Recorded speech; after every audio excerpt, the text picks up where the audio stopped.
अपने गुरु शिव महादेव जी की चरणों में प्रणाम है। इस कालखंड के प्रथम शिष्य साहब श्री हरिंदर भैया के चरणों में प्रणाम है। हम सब भाई बहनों की शक्ति स्वरूपा माँ भगवती नीलम दीदी के चरणों में प्रणाम है। प्रणाम है पहसारा की धरती को, जहाँ मेरे गुरु शिव महादेव जी की बातें हो रही है। यहाँ उपस्थित सारे भाई बहन के चरणों में मेरा प्रणाम है। प्रणाम को स्वीकार हो। मंच संचालक भैया आदेश दिए हैं अपने गुरु की बात करने के लिए। हम सब भाई बहन बड़े सौभाग्यशाली हैं कि इस घोर कलयुग में उस देवाधिदेव महादेव को अपना गुरु बनाने का सौभाग्य मिला है। और ये सौभाग्य देने वाले का नाम है साहब श्री हरिंदर भैया। उन्हीं की अर्धांगिनी शक्ति स्वरूपा माँ भगवती नीलम दीदी, जिन्होंने हम सब भाई बहनों को ललकारा है, दुलारा है, प्यार किया है, कहा है कि जिसने तुझे बनाया है उसका हो जा, जिसने तुझे बनाया है उसका बन जा। समय मिला है दीदी 10 मिनट का, और बहुत सुंदर सुंदर बातें सारे भाई बहनों को सुनने के लिए मिला है। बिहार में ही नवादा जिला है और नवादा की दीदी शकुंतला दीदी सारे भाई बहन के ख्यालों में होगा कि इतनी सुंदर बातें करके यहाँ से निकले हैं और हम सब भाई बहनों को याद दिलाए हैं कि हम क्या कर पाएंगे उस भगवान शिव की बात, जिनकी बात करने के लिए माँ भगवती शारदे को भी संभव नहीं हुआ। और आज मेरे साहब ने सबको कहा कि आइए भगवान शिव को अपना गुरु बनाइए, और अपना गुरु बनाने के बाद आप ये 3 सूत्र को आजमाइए। 3 सूत्र है क्या, इस पर विचार करिए, चिंतन करिए। और वो 3 सूत्र में पहली सूत्र जो कहा जा रहा है कि हे शिव, आप मेरे गुरु हैं, मैं आपकी शिष्य हूँ या शिष्या हूँ, मुझ पर दया कर दीजिए। ये पहले सूत्र में ही आपका मन उस शिव से जुड़ रहा है, और जब ये मन जुड़ जाएगा तो जगत गुरु शिव महादेव की बातें शुरू हो जाएगा। शुरू साहब करने के लिए सबको दिए हैं लाइसेंस, कहे कि भगवान शिव को अपना गुरु बना के और इस संवाद को गली गली तक पहुंचा दीजिए कि शिव मेरे गुरु हैं, शिव आपके भी गुरु हो सकते हैं, उन्हें आप अपना गुरु बना के देखिए। और ये संवाद की पावर देखिए दीदी कि बेगूसराय की धरती से ही साहब को दूसरा सूत्र मिला, और इतना ये पावरफुल है दूसरा सूत्र कि पूरे विश्व में भगवान शिव को गुरु स्वरूप से जाना जा रहा है। जो महादेव वेद ग्रंथ पुराण में गुरु रूप में आदिकाल से अवस्थित थे, हैं, रहेंगे, लेकिन जन जन के गुरु हो जाने की संवाद मेरे साहब दीदी के द्वारा निकला है। और ये संवाद इतना पावरफुल है कि आप जहाँ हैं वहाँ बैठे उस शिव से दया मांग लीजिए, वो गुरु शिव को नमः शिवाय से प्रणाम कर लीजिए। एक छोटी सी चर्चा मेरे साहब की बनी है। मैं ज़्यादा समय आपका नहीं लूँगी क्योंकि आज का समय बहुत ही महत्वपूर्ण है। ये समय मेरे लिए रुकेगा नहीं। सारे भाई बहनों की बानी हम सब भाई बहन सुने।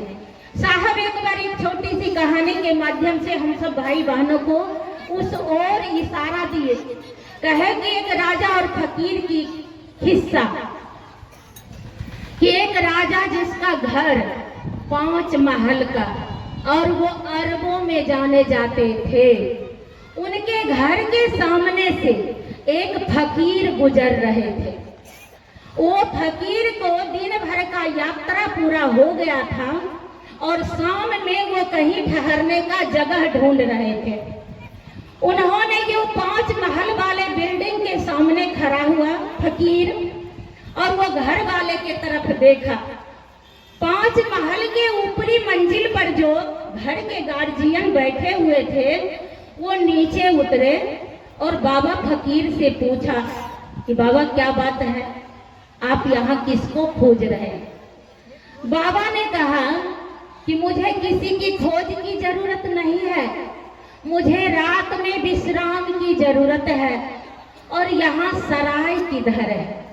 हम सब भाई बहन धर्मशाला कहते हैं कहीं ठहरने वाले जगह को, और वो फकीर साहब सराय खोजे तो वो 5 महल वाले बिल्डिंग वाले भाई उनको बताए कि बाबा यहाँ से आप पहले कुछ दूर बायां जाइए, उसके बाद आप थोड़ा सा दाहिना होइएगा, उसके बाद आप 10 कदम और आगे बढ़िएगा, तब एक मोहल्ला है, वहां सराय है। अब फकीर साहब रुक गए, रुक के कहे पता बताने के लिए धन्यवाद है, लेकिन ये क्या है? देखिए फकीर साहब का सवाल था उस मकान के गार्जियन से। वो कहे ये क्या है? तो कहे ये मेरे दादाजी का मकान है, मेरा मकान है। कि बनाया कौन इसको? तो मेरे दादाजी। दादाजी आपके कहाँ हैं? तो उस घर के गार्जियन कहे कि दादाजी तो आज से 10 साल पहले गुजर गए। ओ, तो इसमें कितना दिन वो रहे इस घर में? तो वही 2-4 साल रहे होंगे, उन्हीं का बनाया हुआ ये मकान है। दादाजी का गुजरना 10 साल हो गया। कहे अब आपके गार्जियन कौन है? तो वो फिर देखिए मकान वाले कह रहे हैं अभी वर्तमान में तो गार्जियन मैं हूँ। तो आपके पिताजी? कहे पिताजी भी यहाँ से चले गए। तो इस मकान में पिताजी कितने दिन रहे? वो 40 साल तक रहे। कहे वाह, आपके दादाजी इसमें 10 साल रहे और आपके पिताजी इस महल में 40 साल रहे, बेटा तू कितना दिन रहेगा इसमें? अब फकीर साहब के जवाब सवाल में वो भैया रुक गए, उनके पास कोई जवाब नहीं था। वो चुप हो गए और उनको तुरंत याद आ गया कि रे मैं भी इसी किराए के मकान में हूँ, जहाँ से मुझे भी निकलना है। मेरे दादा भी निकल गए, मेरे पिताजी भी निकल गए और मेरी यात्रा भी करीब हो गया है। यानी यहाँ कोई ठहरने के लिए नहीं आए हैं, सबको यात्रा चालू है। जो आज जन्म लिए हैं उनकी भी यात्रा चालू है, जो आज से 40 साल पहले जन्म लिए उनकी भी यात्रा आधा पूर्ण हो गया है, और जो अब इससे ज्यादा हमारे पास में कुछ नहीं है। मेरे साहब ने शुरू किया था तो कहा था कि आज भी भगवान शिव गुरु है, उसके बाद कहा कि भगवान शिव जन जन के गुरु हैं, उसके बाद कहा कि आइए उस भगवान शिव को अपना गुरु बनाइए। और 2022 के 4 सितंबर में जब अपने शरीर शिवलोक ले जाने की बारी आई तो कुछ दिन पहले कहा कि आओ चलें शिव की ओर।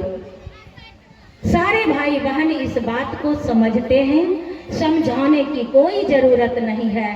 स्कूल है भगवान शिव की, हम सब भाई बहन उनका शिष्य बन जाएं, उनके चरणों में आके ज्ञान प्राप्त कर ले।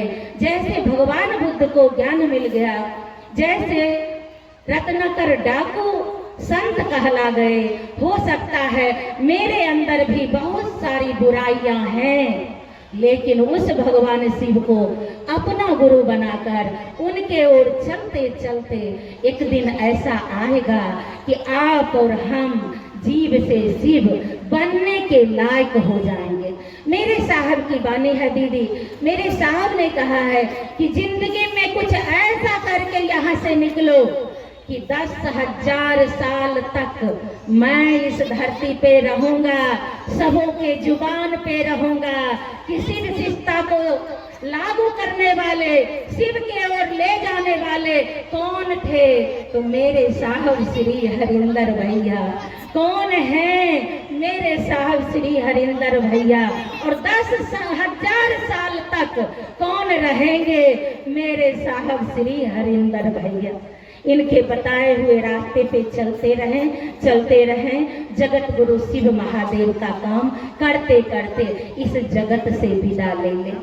सारे भाई बहनों के चरणों में मेरा पुनः प्रणाम है।